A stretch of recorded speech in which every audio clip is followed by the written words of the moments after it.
Dans le nom de Jésus, merci Papa. Agrée notre louange et notre adoration. C'est le moment encore d'écouter ta parole. Seigneur, travaille parmi nous. Agis dans les cœurs, dans les vies. Au nom tout puissant de Jésus. Amen. C'est dans. Que Dieu vous bénisse. Pour quelques minutes encore, nous allons parler de l'événement d'aujourd'hui. Le monde entier est en train de célébrer la Pâque aujourd'hui. Amen. Nous allons juste dire certaines choses dedans. On en a toujours parlé. Mais aujourd'hui, nous allons aussi beaucoup prier. Vivre la Pâque. Pas seulement commémorer la Pâque. Mais vivre la Pâque. L'Éternel dit à Moïse et à Aaron dans le pays d'Égypte: ce mois-ci sera pour vous le premier des mois. Il sera pour vous le premier des mois de l'année. Parlez à toute l'assemblée d'Israël et dites: le 10e jour de ce mois, on prendra un agneau pour chaque famille, un agneau pour chaque maison. Christ, pour nous les chrétiens, Christ est cet agneau. La maison, c'est la maison de Dieu. Et la famille, c'est la famille de Dieu. Si la maison est trop peu nombreuse pour un agneau, on le prendra avec son plus proche voisin selon le nombre des personnes. Vous compterez pour cet agneau d'après ce que chacun peut manger. Ce sera un agneau sans défaut, mâle, âgé d'un an. Vous pouvez prendre un agneau ou un chevreau. Vous le garderez jusqu'au 14e jour de ce mois. Et toute l'assemblée d'Israël l'immolera entre les deux soirs. On prendra de son sang et on en mettra sur les deux poteaux et sur le linteau de la porte des maisons où on le mangera. Le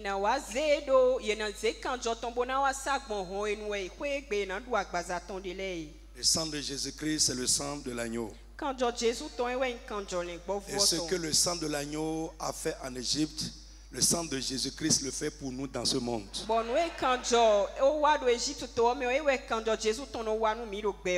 Vous le garderez jusqu'à...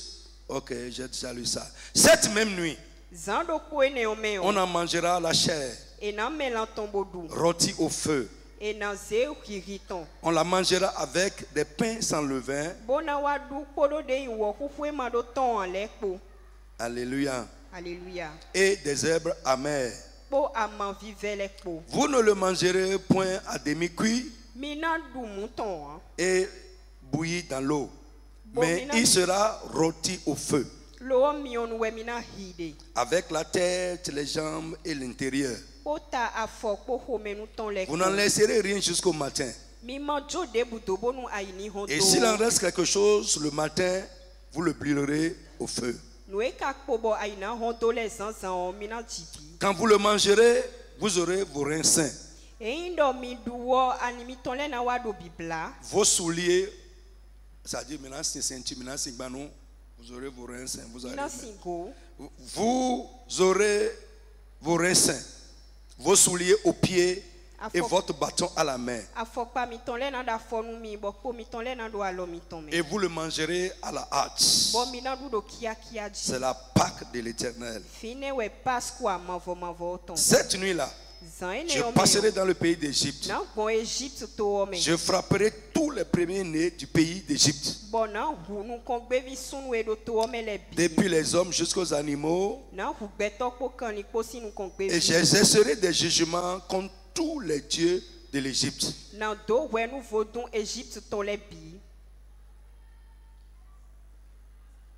J'exercerai des jugements contre. On fait quoi? C'est ça, ils ont écrit là? Oui. Ah bon, ok. Bon, Dowe. Ok. Contre tous les dieux d'Égypte, je suis l'Éternel. Le sang vous servira de signe sur les maisons où vous serez. Je verrai le sang et je passerai par-dessus vous. Il n'y aura point de plaie qui vous détruise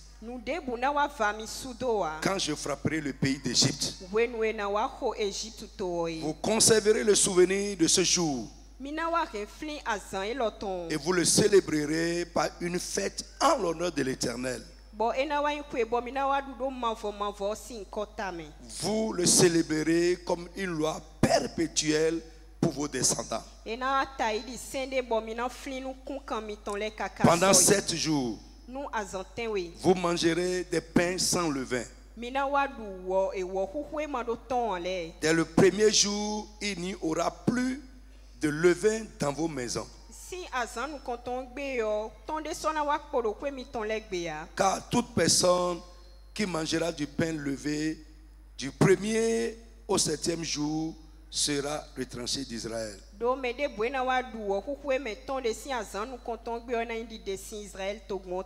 Etc., etc. Bien aimé, quelqu'un a dit, pour comprendre les choses de Dieu aujourd'hui avec l'Église, nous devons comprendre ses voies avec Israël.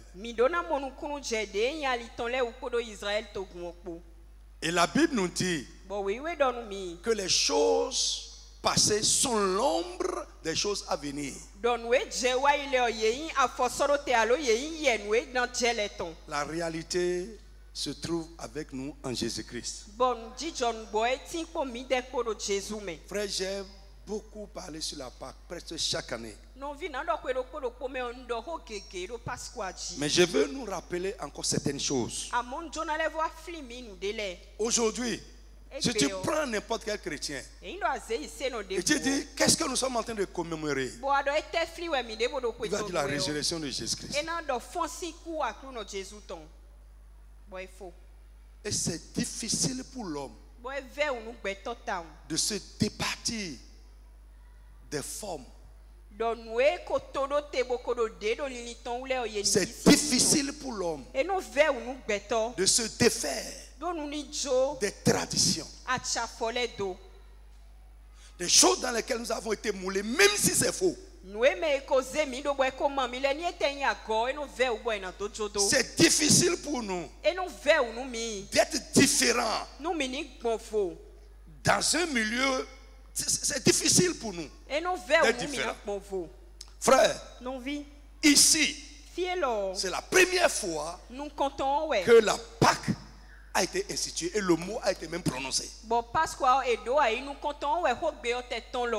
Exode, c'est la toute première fois où Dieu a mentionné ça.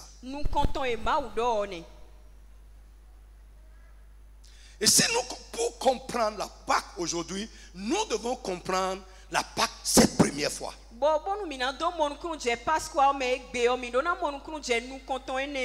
La Pâque avec Israël, c'est l'ombre de la Pâque avec l'Église. La réalité, c'est avec nous aujourd'hui. Je veux que tu retiennes pour toujours. Alléluia. Alléluia. Vous savez, il y a, Je crois que vous êtes en train d'étudier ça au CCFB. Les symboles qui servent à interpréter la Bible.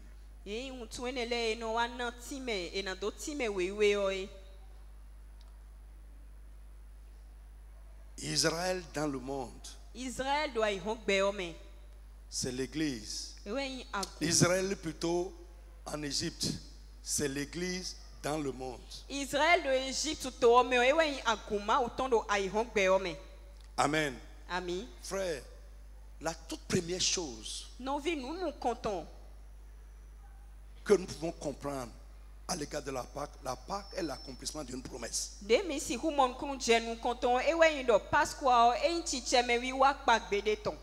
La Pâque est l'accomplissement d'une promesse.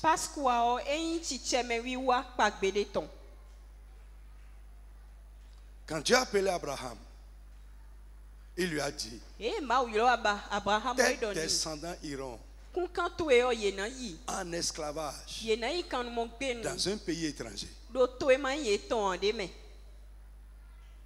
Et il dit, longtemps après, je vais les visiter, les délivrer, pour les amener dans ce pays que je suis en train de te promettre. Il a fait la promesse à Abraham quand Abraham était à Canaan. Il dit, cette terre que tes pieds sont en train de fouler, il dit, parcours cette terre, je la donnerai à ta descendance après toi. Effectivement, Israël est allé en Égypte en esclavage. Par Joseph. Avec toute la maison de son père Jacob. 400 ans après, plus de 400 ans après, un jour, Dieu s'est révélé à Moïse. J'ai vu la souffrance de ton peuple, de mon peuple qui est en Égypte. Je suis descendu pour les délivrer et pour les faire monter dans un pays où coule le lait, vous connaissez. Alléluia. Alors frère, cette nuit où la Pâque a été instituée, c'est la promesse que Dieu a faite. La promesse de délivrance. C'est cette promesse qui s'est accomplie. Où Dieu a visité Israël pour les faire sortir de l'esclavage. Donc l'autre chose que nous pouvons retenir, c'est que la Pâque parle de la délivrance. Frère, nous ne pouvons pas dire que nous sommes en train de faire la Pâque quand nous sommes esclaves encore. Nous ne pouvons pas dire que nous sommes en train de faire la Pâque quand nous sommes encore dominés par l'ennemi. La Pâque parle de l'affranchissement. L'affranchissement.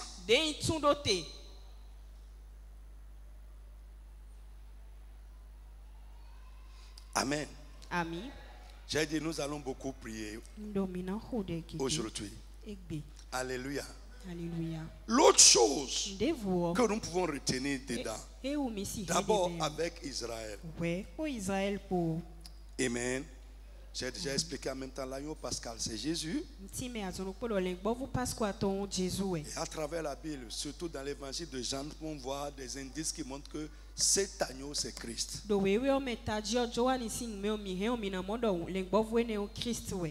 on ne va pas parler de ça. L'autre chose que je veux montrer, c'est le sang de l'agneau pascal. Christ est notre agneau pascal, immolé pour la maison de Dieu. Et j'ai dit, ce que le sang de cet agneau a fait avec Israël en Égypte, le sang de Jésus le fait avec nous dans ce monde aujourd'hui.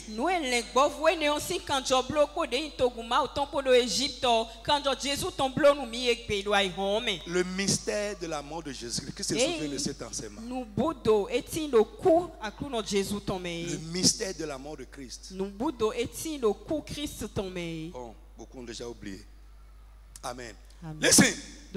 La Bible nous dit, quand vous allez immoler l'agneau, vous allez mettre le sang sur les poteaux de la maison où vous vivez, et vous allez mettre également sur le linteau. Est-ce que vous me suivez? Et Dieu dit, tous ceux qui seront dans la maison marqués par le sang, quand je vais visiter l'Égypte pour exercer des jugements contre l'Égypte et ses dieux, tous ceux qui sont dans la maison marqués par le sang seront épargnés. Étymologiquement, Pâques, ça veut dire épargner. Ça veut dire passer outre, traverser. Et qu'est-ce qui nous épargne? Ce n'est pas parce que nous sommes bons. Tous ceux qui sont dans la maison, ceux qui font le job, ce n'est pas ce que les gens qui sont dans la maison sont. Ceux qui font le travail, c'est quoi? C'est juste la présence du sang. Point. Tu peux être bon. Si tu es dehors, tu seras frappé. Tu peux être méchant. Si tu es dedans, tu es épargné. Ce qui importe pour Dieu en ce moment, c'est le sang de l'agneau. Et je veux dire à quelqu'un ce matin, ce qui importe premièrement pour Dieu, c'est d'être marqué par le sang de son Fils Jésus-Christ. D'être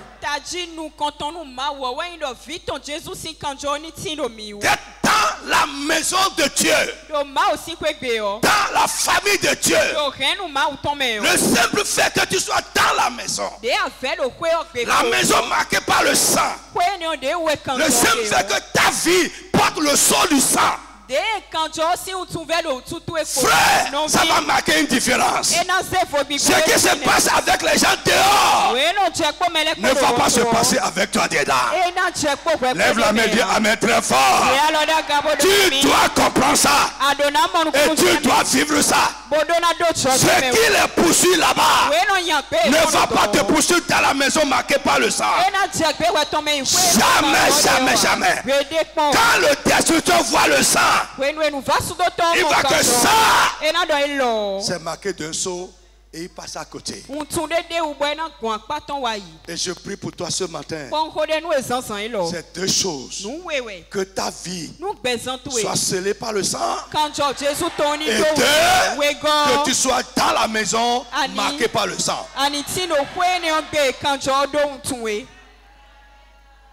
Dehors, frère, vous savez que être bon ne sauve personne. Forget about. Oublie ça, ça ne sauve personne. Si tu n'as pas Jésus dans ta vie, même les gens qui sont bons là, c'est eux qui sont détruits. Les gens qui disent non, je ne fais pas du mal à personne. Je ne fais pas du mal à quelqu'un. Et je fais le bien. Frère, laisse ça.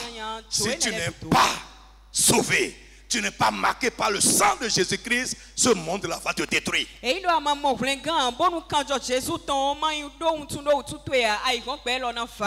sont là partout. Les gens qui sont bons dans le monde, va voir ce qui se passe avec eux.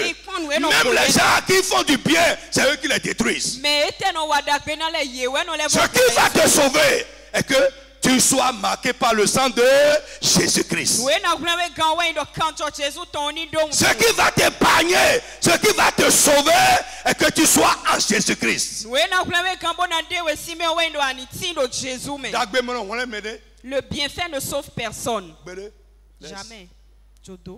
Le bienfait va t'amener du bienfait. Mais ça ne va pas te sauver de la méchanceté des méchants. Je ne sais pas si vous me comprenez bien. Faites du bien jusqu'à demain. Si tu n'as pas Jésus dans ta vie, les gars ils vont agir contre toi.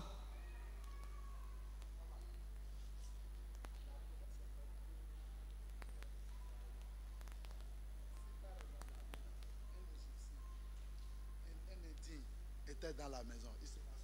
Complet. Vous comprenez ce que sa question était que La promesse était faite pour Israël. Et il demande si un Égyptien, cette nuit-là, se trouvait dans la maison des enfants d'Israël, une maison marquée par le sang, est-ce qu'il sera épargné? J'ai dit, il sera 100% à 1000% épargné. 1000%. Pourquoi? La chose, ce n'est pas qui tu es, mais c'est où tu es.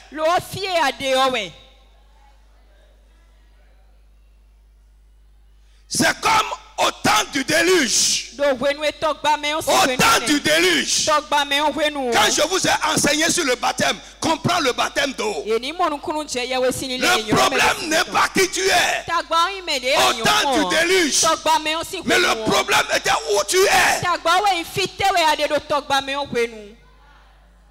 Où est-ce que tu es? Tous ceux qui sont dans l'arc, qu'ils soient bons, animaux, personne, tu es sauvé. Si tu n'es pas dans l'arc, tu peux être n'importe quoi, tu es détruit. Donc qu'est-ce qui importe? Et l'arc sur l'eau, c'est Jésus-Christ dans ce monde. Où est-ce que tu es? Quelle est ta position par rapport à l'arc? Par rapport à la maison marquée par le sang. Si un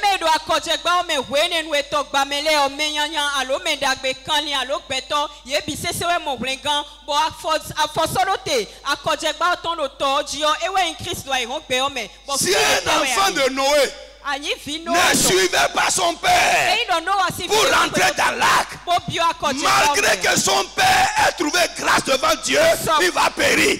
Et c'est là le problème pour les enfants qui ne suivent pas la trace de la foi de leurs parents. Tu seras détruit malgré la grâce de Dieu sur la vie de ton père.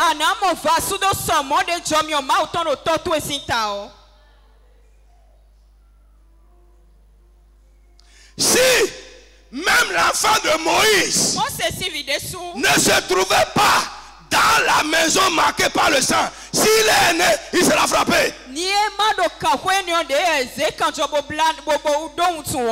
L'enfant de Moïse,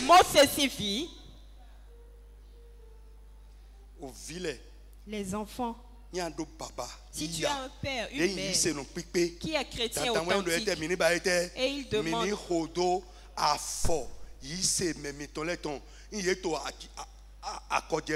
s'ils sont dans l'âge, toi aussi reste dans l'âge.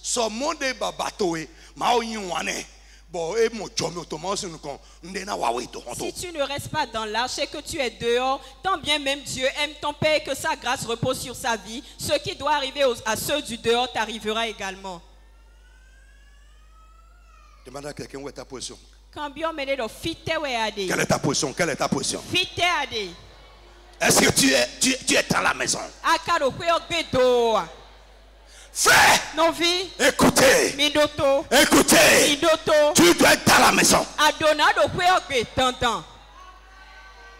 Tu dois être dans la maison. Les gens qui flânent, allaient là, la nuit là, un enfant d'Israël qui allait rendre visite à un Égyptien et qui est resté là-bas à l'heure où le destructeur a commencé à frapper au parinien. Il peut être bon.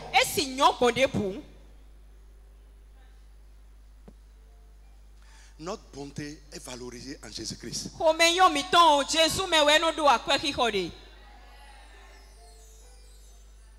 Nos bienfaits sont valorisés en Jésus-Christ. Je vous ai dit ici, quelqu'un qui donne à l'église, qui fait des choses, et qui ne se rassure pas de son salut. Et qui ne se rassure pas de son salut. Tu vas donner. On va utiliser ça. Mais la Bible dit qu'il y a des récompenses au ciel. Tu es comme quelqu'un qui a fait l'enregistrement de tes bagages. Et toi-même après, quelque chose t'a retenu.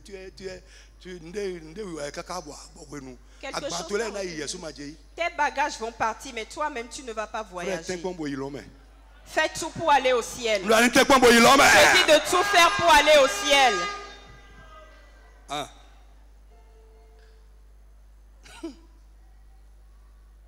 Listen. Tout ce que vous faites là. Écoutez. Si le ciel n'accompagne pas ça, ça ne vaut rien. Le frère qui a chanté tout à l'heure, frère, rassure-toi que tu es sauvé. Rassure-toi que tu es sauvé.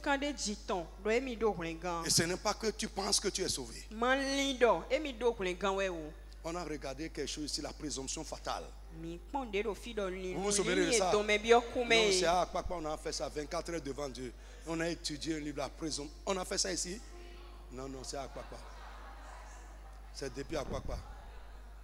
Mais je vais ramener ça, on va relire ça. La présomption fatale. Les gens qui pensent que tu penses que tu es sauvé. Le salut a des fruits. Et le salut a des indications. Là où il n'y a pas les indications, il n'y a pas l'expérience. Alain Blomont, avec Doblo. Ne pense pas.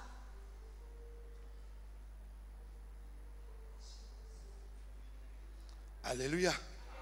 Et si je parle à quelqu'un, je parle à quelqu'un, frère, la Pâque est dans Exode.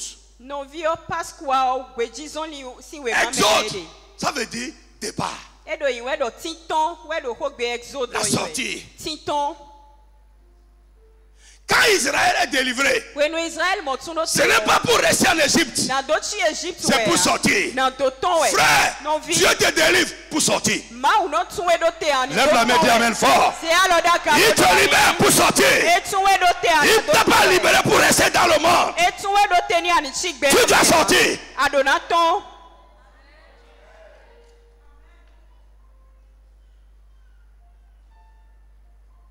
Quelqu'un qui dit la Pâque. Et qui ne comprend pas que Dieu nous a délivrés pour faire quoi? Pour sortir. Comme Jésus nous a sauvés pour sortir.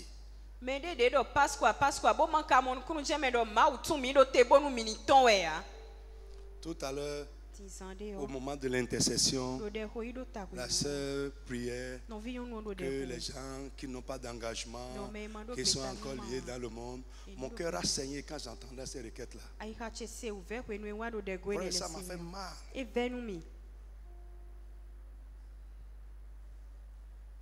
Écoute, Jésus revient bientôt.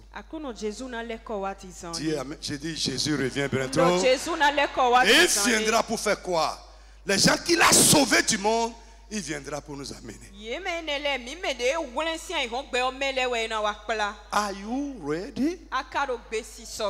Parce que la Bible dit, cette nuit-là, vous mangerez la pâte comme à la hâte, les reins sains, vos chaussures aux pieds, etc. Ça pour dire quoi? Vous devez être en alerte, vous devez être prêt. Frère, combien de chrétiens aujourd'hui sont dans cette attente que Jésus va revenir pour nous chercher et nous amener? C'est ça la Pâque. Mais le mot est, combien de personnes? Mais beaucoup sont... C'est le monde aujourd'hui, nous courons après le monde. Que c'est-il à un homme de gagner le monde entier si son âme n'est pas sauvée? S'il perd son âme, deux châteaux derrière lequel tu cours ne servira à rien si tu n'es pas sauvé ce dernier jour. Frère, la voiture la plus chère au monde, conduis ça. Si ton âme n'est pas sauvée dedans, écoute-moi, tout ça c'est vanité. Et des milliards dans ton compte. Si ton âme n'est pas sauvée avec ça, et que tu es sûr que quand Jésus va venir, comme Israël est sorti, toi-même, tu seras enlevé de ce monde. Écoute-moi, tous tes milliards, le diable va utiliser ça pour déranger l'église.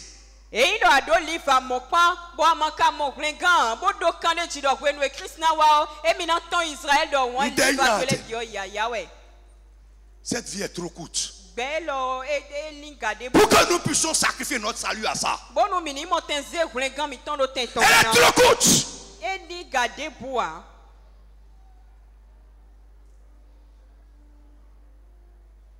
Les plaisirs du monde.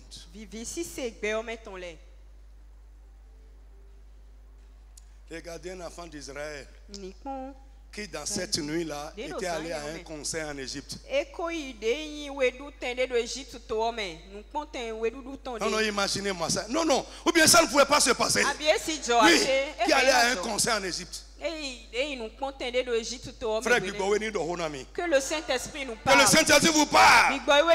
Ou bien une fille d'Israël qui en cette nuit-là, un garçon égyptien l'a déjà entraîné. Et elle est avec lui là-bas. Son copain égyptien.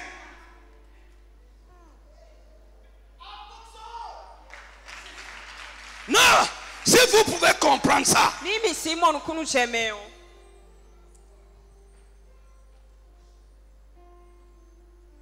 Que c'est-il à l'homme de gagner le monde s'il perd son âme? Et Dieu dit, qu'est-ce qu'un homme donnera en échange de son âme? À quoi?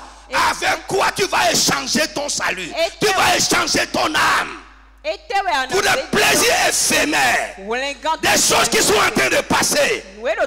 La vie de ce monde passe, sa convoitise aussi. Mais celui qui s'attache au Seigneur va vivre éternellement. Frère, tu veux t'attacher aux choses qui passent ou bien à ce qui vit éternellement? Le diable a fermé la tête de beaucoup de chrétiens. Frère, moi je vais réussir. Je vais réussir fort. Je vais prospérer très fort. I tell you. Mais dedans, je suis un avec Jésus. Ce n'est pas que je suis en train de courir après la réussite et j'oublie mon salut. Je suis en train de courir après la prospérité et j'oublie mon âme. Jamais. Frère, c'est dedans.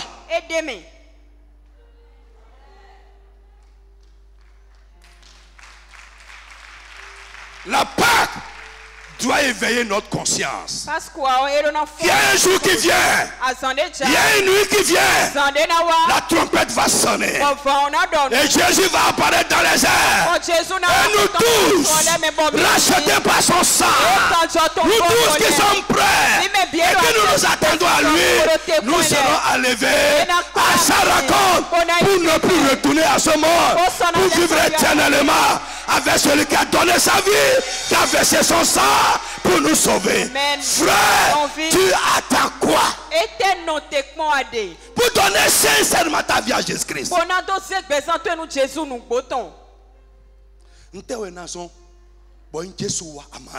Qu'est-ce qui fera qu'au retour de Jésus, tu ne sois pas enlevé?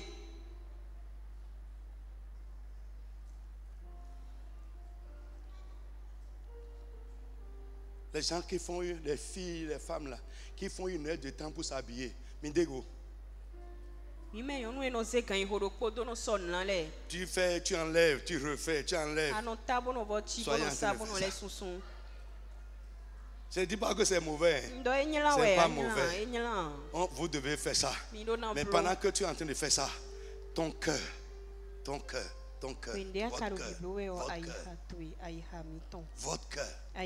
votre cœur.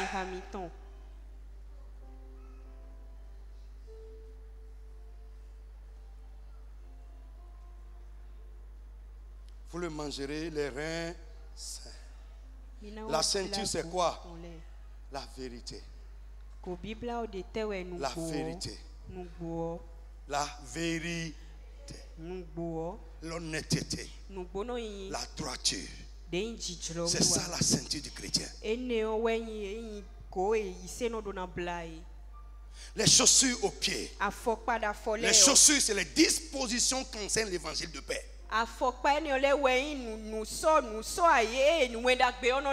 Les dispositions que l'évangile de paix nous enseigne. Nous devons marcher dans cette disposition de paix. Être dans la paix avec ton frère. Être dans la paix avec ton prochain. C'est ce que l'évangile nous enseigne. Frère,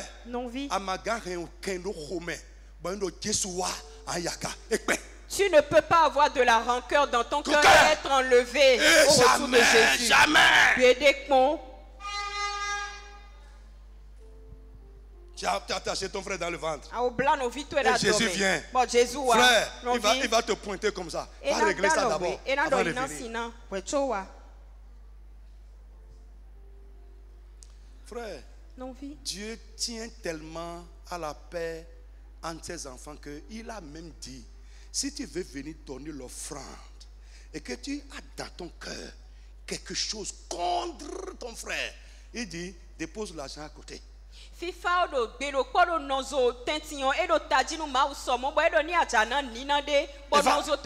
va dire à ton frère, je suis fâché contre toi. Dieu tient à la paix entre nous car l'argent que nous allons lui donner. Tu ne peux pas aller au ciel avec la rancune dans le cœur. C'est ça la Pâque.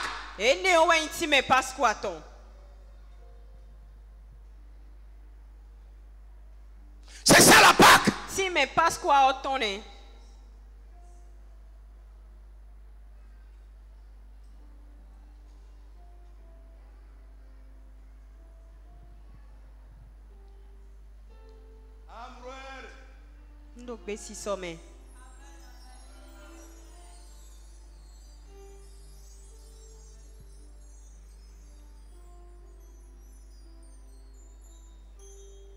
Vous êtes là ensemble, physiquement, mais vos cœurs sont les uns contre les autres. Vos bouches sont les uns contre les autres. Frère, il n'y a pas de Pâque avec vous.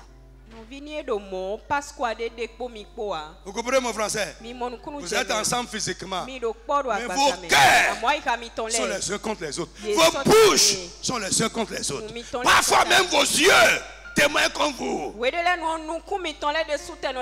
Tu vois ton frère en train de passer.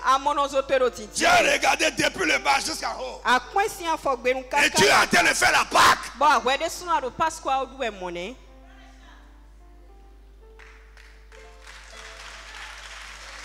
Tu es en train de faire la Pâque.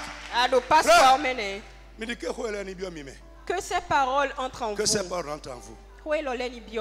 Alléluia. Alléluia. Soyez en paix les uns avec les autres.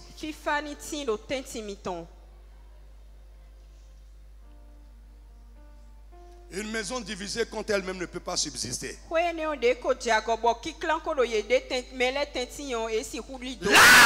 que l'ennemi utilise aujourd'hui pour affaiblir l'église, c'est la division et les rancœurs. L'envie et la jalousie.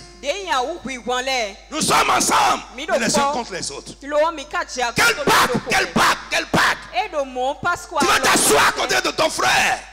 Tu vas t'asseoir à côté de ton frère. Vous adorez Dieu ensemble. Mais après tu appelles quelqu'un pour commencer à détruire ce qui est pour lui. Vous parlez comme ses intérêts. Frère, il vaut mieux ne pas t'asseoir à côté de lui. Quelle Pâque? Quelle Pâque?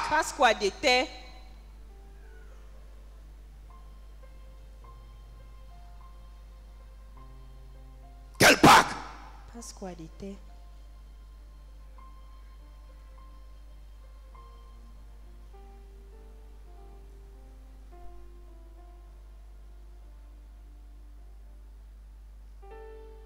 Que Dieu change notre cœur.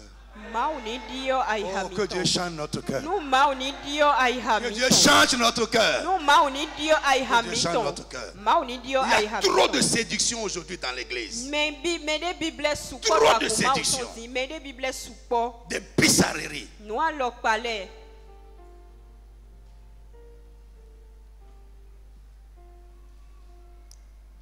Délivrance. Être prêt. Être comment? Prêt pour le départ. Jésus reviendra un jour.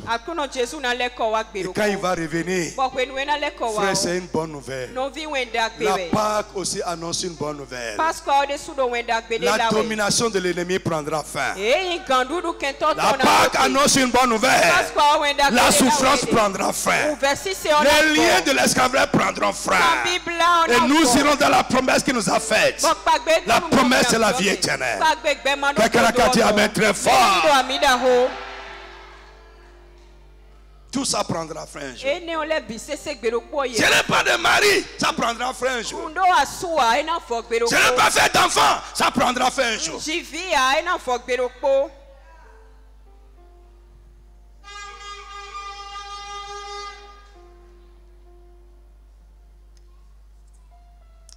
Gloire au Seigneur Jésus.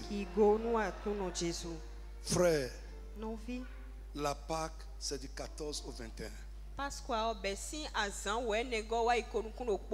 Ça fait une semaine. 14 inclus. 21 inclus. Du premier mois de l'année. Et ce mois, c'est le mois d'avril dans lequel nous sommes. Oui, cette année-là, c'est bien tombé. C'est 14 au 21. C'est une semaine. Frère, c'est cette semaine-là que les catholiques appellent semaine sainte. C'est la semaine de la passion du Christ, où Jésus a été arrêté, jugé, mort, tué, enterré et ressuscité. Tout s'est passé dans cette semaine-là. Alléluia. Est-ce que vous me suivez très bien? Frère, en Israël, la Pâque ne tombe pas toujours sur dimanche.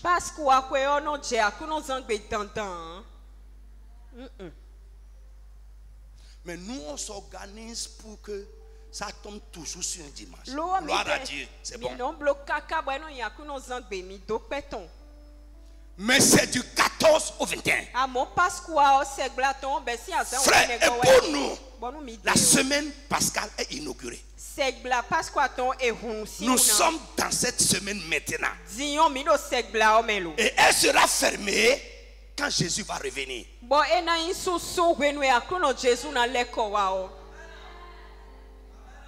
Quand Jésus reviendra. En Israël, j'ai dit Jésus est mort et il est ressuscité dans cette semaine-là. Donc quand nous disons Pâques, résurrection de Jésus, je ne suis pas contre ça. Mais ce n'est pas seulement ça. La résurrection de Jésus-Christ est un élément de la semaine pascale. Et si nous parlons de Pâques, résurrection de Jésus-Christ, pour nous, ça veut dire quoi? Nous sommes morts avec lui et en lui, ressuscité avec lui. Et celui qui parle de la résurrection de Jésus parle de sa propre résurrection pour une vie nouvelle.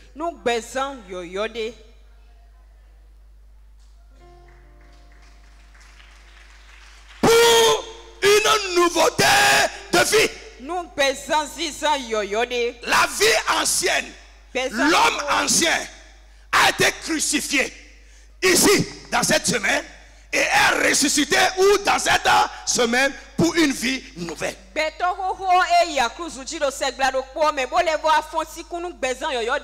Pâque nous appelle à changer de vie,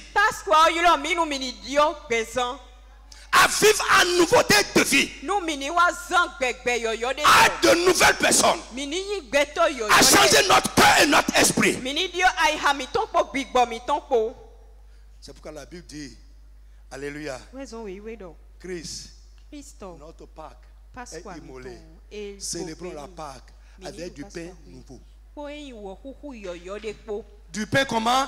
Nouveau et sans levain. Le levain de l'ancienne vie, de la perfidie, de la méchanceté, de la malice.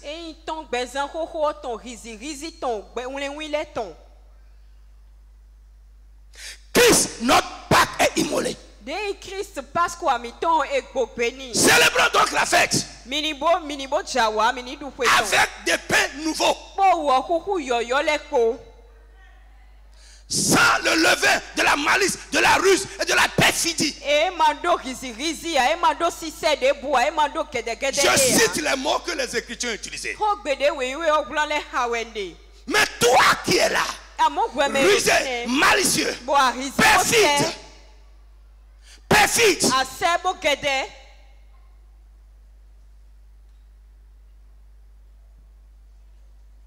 tu avais ton frère, tu es en train de le calculer.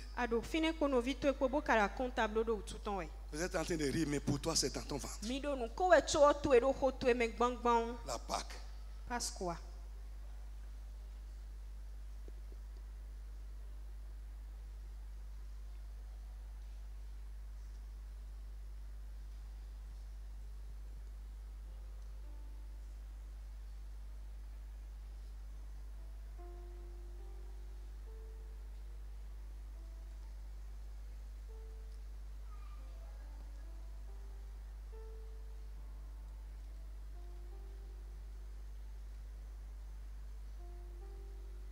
Qui veut m'inviter aujourd'hui? Hein? On va fêter la Pâque ensemble. Qui veut m'inviter? Hein? On va fêter la Pâque.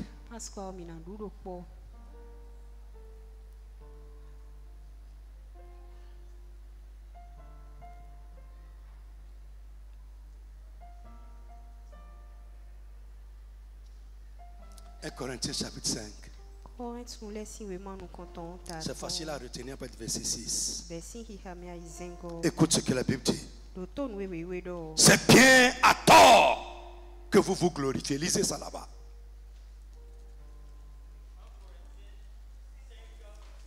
Six à 8. C'est bien à tort que vous vous glorifiez. Ne savez-vous pas qu'un peu de levain fait lever toute la pâte? Ouais, un peu de levain seulement. Ça suffit. Pour faire lever toute la pâte. Un peu. Faites disparaître le vieux levain. Faites disparaître le vieux levain. Faites disparaître le vieux levain. Ton esprit ancien là. Enlève ça. Le vieux cœur que tu as avant de venir ici.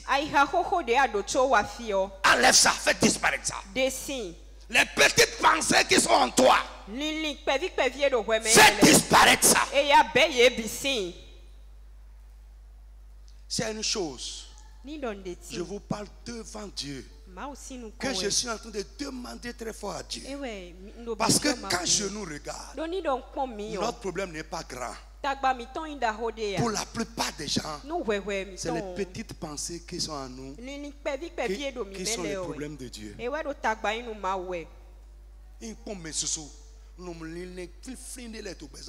On a de petites pensées bizarres.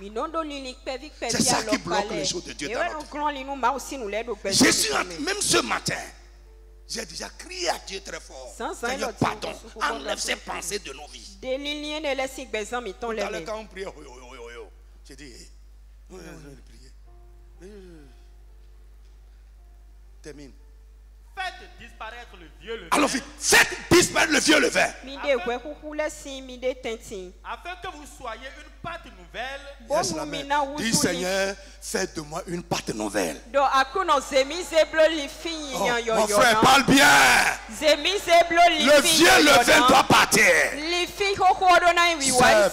Priez. Ne regardez pas, priez. Seigneur, faites de moi une pâte nouvelle.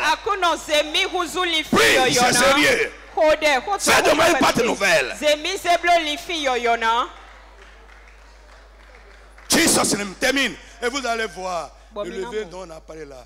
Frère, ce n'est pas des péchés grossiers. C'est facile pour quelqu'un qui est dans un péché grossier de se repentir. Écoutez, vite. Puisque vous êtes sans levain. Puisque maintenant vous êtes une pâte nouvelle sans levain. Car Christ Notre Pâques a été Christ, notre Pâques a été immolé. Célébrons la fête. Oui. Célébrons quoi? Célébrons quoi? La fête comment? Avec des chants? Avec des chants? Non. Célébrons la fête avec? Non, avec du vieux levain. Non, avec du vieux levain, notre ancienne vie, avec nos pensées, nos ruses. La malice. Oui. Non, avec un levain de malice et de méchanceté.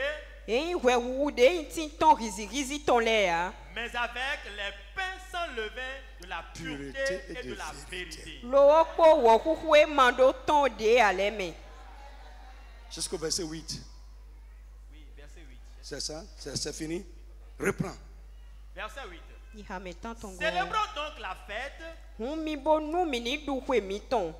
avec du vieux levain, non avec un levain de malice et de méchanceté, mais avec des pains sans levain de la pureté et de la vérité. Lève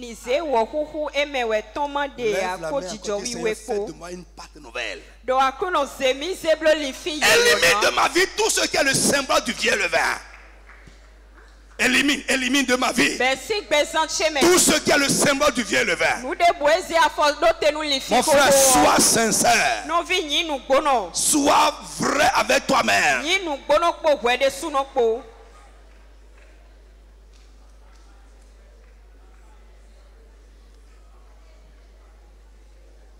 Et pour finir, frère, nous ne pouvons pas parler de la résurrection de Jésus-Christ sans la puissance de la résurrection.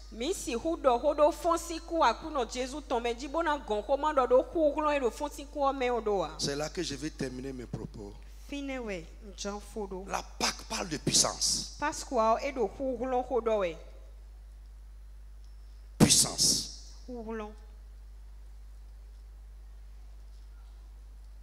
La Pâque parle de puissance. En Égypte, la puissance est manifestée pour affranchir Israël. Avec Jésus, la Bible dit que Dieu a déployé dans sa vie une force pour le libérer des liens de la mort. Lorsque nous-mêmes nous fêtons la Pâque, nous devons expérimenter cette puissance qui va détruire les liens ennemis de notre vie pour nous ramener à la vie. Alléluia. Alléluia. Frère, lève-toi sur tes pieds.